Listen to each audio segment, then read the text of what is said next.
Hi. So, what's up guys?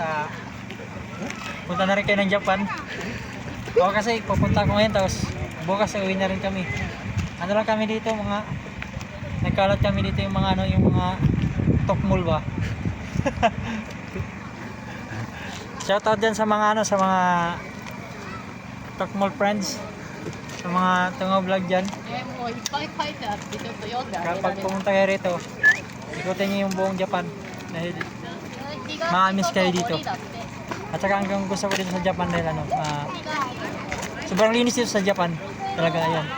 Yan talagang una yung mapapansin dito. At saka yung mga tao dito yung ano sila sa ano, masyado silang masunurin sa mga rules nila.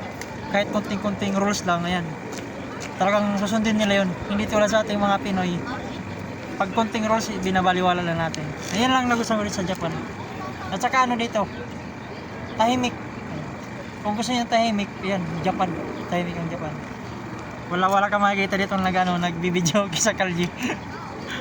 Kahit niya kami nailan kami kumanta doon sa ano sa ano namin sa ano ba sa boarding house namin. Nailan kami kumanta dahil pag kumanta ka doon kahit bulong lang parang yung kapitbahay dinig na agad kasi sa sobrang tahimik talaga.